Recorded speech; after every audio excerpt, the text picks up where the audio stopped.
चलिए सीधा आपको ले चलते हैं गोरखपुर, जहां मुख्यमंत्री योगी आदित्यनाथ इस वक्त संबोधित कर रहे हैं। विधान परिषद सदस्य डॉक्टर धर्मेंद्र सिंह जी,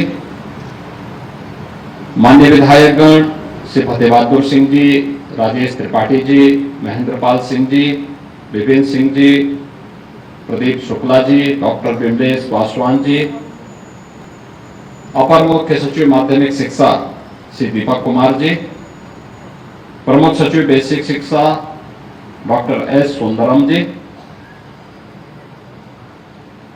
बेसिक और माध्यमिक शिक्षा विभाग के सभी अधिकारीगण और प्रदेश भर से आए हुए हमारे सभी उपस्थित शिक्षकगण, उपस्थित महानुभाव, सबसे पहले मैं आज पूरे प्रदेश वासियों को देश के द्वितीय राष्ट्रपति, महान शिक्षाविद, एक महान दार्शनिक सर्वपल्ली डॉक्टर राधाकृष्णन जी के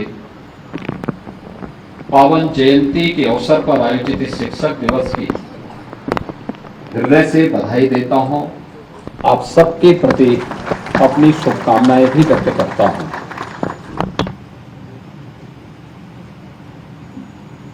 हमारे जिन शिक्षकों ने अपने उत्कृष्ट कार्य से आज उत्तर प्रदेश शासन के बेसिक और माध्यमिक शिक्षा विभाग में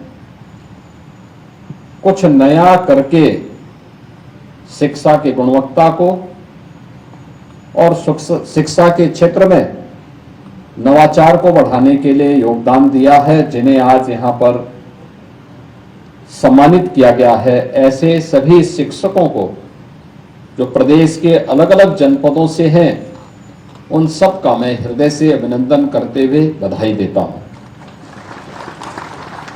सबसे पहले तो मुझे लगता है आप में से बहुत सारे लोग होंगे जो गोरखपुर पहली बार आए होंगे, तो यात्रा की इतनी दूरी को तय करते, क्योंकि जो बिजनौर से, सहारनपुर से, ललितपुर से या मुरादाबाद से या अमरोहा से या बरेली से या आगरा से यहां आए होंगे, मेरठ से यहां आए होंगे, गौतम बुद्ध नगर से यहां आए हैं, उनके लिए दूसरा कोना हो जाता है। लेकिन ये कार्यक्रम अलग अलग जनपदों में हो, यद्यपि मैं पहले इस कार्यक्रम को चाहता था कि ये अयोध्या में हो, क्योंकि मैं पूर्वाहन में अयोध्या में था, लेकिन वहां मेरे कार्यक्रम बड़े सघन थे और मुझे फिर यहाँ एक कार्यक्रम में आना था, तो मैंने कहा यहाँ पे दोनों कार्यक्रमों को जोड़ लेता हूं। तो प्रदेश की राजधानी लखनऊ से बाहर आकर के शिक्षा विभाग ने गोरखपुर में आयोजन किया, और आप गोरखपुर में आए हैं, तो हमारे गोरखपुर में मैं आप सबका, मैं गोरखपुर वासियों की ओर से भी और प्रदेश सरकार की तरफ से भी मैं आप सबका हृदय से स्वागत करता हूं, अभिनंदन करता हूं। आज शिक्षक दिवस है और गुरु परंपरा का सम्मान का दिवस भी है। ये भारत के द्वितीय राष्ट्रपति डॉक्टर सर्वपल्ली राधाकृष्णन जी की पावन जयंती का यह अवसर होता है हम सबके लिए। यद्यपि गुरु पूर्णिमा हम लोग व्यास पूर्णिमा के अवसर पर आयोजित करते हैं, लेकिन स्वतंत्र भारत में जब इस महान शिक्षक को, जिनकी शिक्षा के क्षेत्र में एक उत्कृष्ट शिक्षक के रूप में, दार्शनिक के रूप में उनकी सेवाओं के लिए उन्हें भारत सरकार ने अपने सर्वोच्च नागरिक सम्मान भारत रत्न से भी सम्मानित किया। काशी हिंदू विश्वविद्यालय के कुलपति के रूप में भी उन्होंने अपनी सेवा एक लंबे समय तक दी। बहुत बड़े विद्वान थे, दार्शनिक थे। भारतीय दर्शन पर लिखी गई डॉक्टर राधाकृष्णन की पुस्तक भारत के शास्त्रों के मर्मज्ञों को बड़ी सहजता के साथ, सरलता के साथ हम सबको बताने का कार्य करती है। और स्वतंत्र भारत में इस दिवस को शिक्षकों के सम्मान दिवस के रूप में मनाने का निर्णय लिया गया, तो यह आधुनिक शिक्षा पद्धति से जुड़े हुए शिक्षकों के सम्मान के साथ जुड़ गया। और आज इस दिवस के रूप में हम सब आज उत्तर प्रदेश के शिक्षकों के सम्मान के साथ यहाँ पर जुड़े हैं। देश भर में अलग अलग राज्यों में भी, जनपदों में भी, स्कूल स्तर पर भी ये कार्यक्रम आज आयोजित हुए होंगे या हो रहे होंगे। भारत गुरु परंपरा को सम्मान देने वाला देश रहा है। हमने परंपराओं को सम्मान दिया है और गुरु कबीरदास जी ने तो यहां तक कह दिया है कि गुरु गोविंद दो खड़े काको लागे पाए, यानी गुरु और गोविंद दोनों खड़े हों, गुरु और भगवान दोनों साथ में खड़े हों, तो पहले किसको मैं प्रणाम करूं?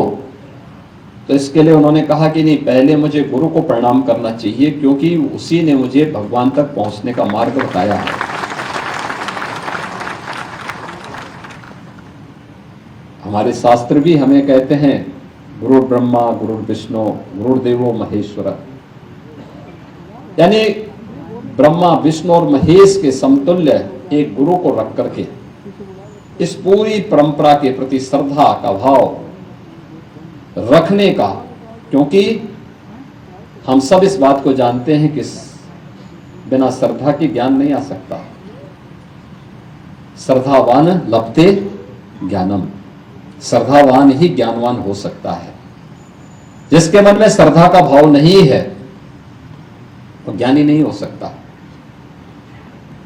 और जो ज्ञानी नहीं हो सकता है वह जीवन में कुछ भी प्राप्त नहीं कर सकता है।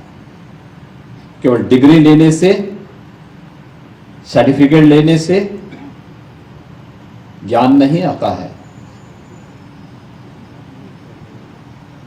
लेकिन श्रद्धावान बनने के लिए हमें भी परिश्रम और साधना करनी होती है, कठिन मार्गों से चलना होता है। एक मूर्ति तब बनती है जब अब पत्थरों को हथौड़े की मार को सह सह करके उसको एक स्वरूप दिया जाता है। वो साधना का मार्ग है। साधना का मार्ग कठिन होता है लेकिन सर्वोत्तम भी होता है, उसके फल अच्छे होते हैं, परिणाम अच्छे आते हैं, और उस साधना से तपा हुआ जो भी कार्य आगे बढ़ेगा उसके परिणाम उतने ही अच्छे भी दिखाई देंगे। और आज मुझे अच्छा लगा कि बेसिक शिक्षा परिषद के 41 शिक्षकों को आज यहां पे सम्मानित किया गया। 41 अलग अलग जनपदों से हैं और माध्यमिक शिक्षा के 11 और 2 ऐसे भी विद्यालय हैं जो स्ववित्त पोषित हैं। मुख्यमंत्री शिक्षक पुरस्कार के रूप में उन 2 विद्यालयों का चयन किया गया है। कुल 54 शिक्षकों का आज यहाँ पे एक साथ सम्मान हो रहा है और ये सभी अभिनंदन के पात्र हैं। और मैं तो दोनों से कहूंगा, माध्यमिक से भी बेसिक से भी, कि जिन शिक्षकों को हम सम्मानित दे रहे हैं, राष्ट्रपति पुरस्कार से सम्मानित होते हैं या राज्य पुरस्कार से या मुख्यमंत्री उत्कृष्ट शिक्षक सम्मान से सम्मानित होते हैं, हम जब SCERT की पुस्तक बनाते हैं तो उसमें इनकी सेवाओं को और इनका सहयोग उसमें लिया जाना चाहिए, क्योंकि यह इनका जो अनुभव होगा, उनके द्वारा किया गया जो कार्य होगा वो उसमें सहायक होगा। और दूसरा, हमारा प्रयास ये होना चाहिए कि जब हम आगे से सुनिश्चित करें कि हमने इस समय शिक्षकों के चयन के लिए एक शिक्षा आयोग का गठन किया है और शिक्षा आयोग में बेसिक के भी, माध्यमिक के भी, उच्च शिक्षा के भी और तकनीकी शिक्षा, व्यावसायिक शिक्षा, इन सभी क्षेत्रों से जुड़े हुए शिक्षकों को आपने इसमें जोड़ने का काम किया है, तो उसमें इनका भी एक प्रतिनिधि इन पुरस्कार प्राप्त करने वालों से ही लिया जाना चाहिए। इनके मानक और स्टैंडर्ड तय करिए और इसमें इनोवेशन को जरूर जोड़िए। पढ़ाने का तरीका क्या होना चाहिए, कैसे होना चाहिए, कैसे आप आसानी से अपने उस पाठ को बच्चे को सरलता के साथ समझा सके। आसान पद्धति को निकालना, उसके लिए निरंतर शोध करना, निरंतर प्रयास करना। एक शिक्षक अचानक शिक्षक नहीं होता, बन पाता है। उसके लिए प्रयास करना होता है। और ठीक बात है, उसको डिग्री लेनी होती है, डिग्री लेने के बाद भी निरंतर अभ्यास करना होता है। उसको नए तरीके सोचने पड़ते हैं हर समय कि कैसे इस पाठ को मैं सरलता के साथ, इन सूत्रों को सरलता के साथ, इस अध्याय का सरलीकरण करके बहुत संक्षेप में, लेकिन उसको मैं पूरा उसका सार उस बच्चे को समझा सकूं। पढ़ाने का तरीका ये नहीं हो सकता है कि हम पुस्तक खोल लें, पुस्तक की एक एक शब्द को वहां पे पढ़े जा रहे हैं।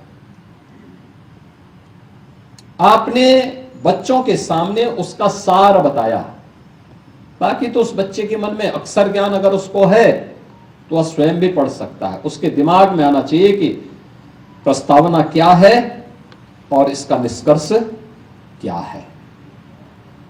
बाकी अंदर तो सबको पता लगेगा ही क्या है।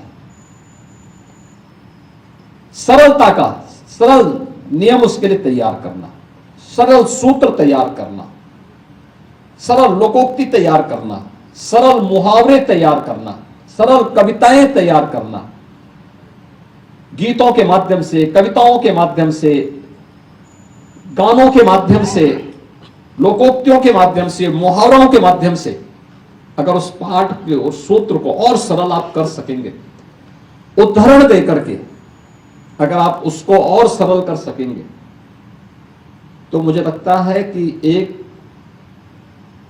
आप उस क्लास के लिए और उस स्कूल के एक आदर्श शिक्षक बनने की एक प्राथमिक सीढ़ी को तो आगे बढ़ाते हैं। राष्ट्रीय शिक्षा नीति ने आपके लिए एक नई मंजिल भी तय की है।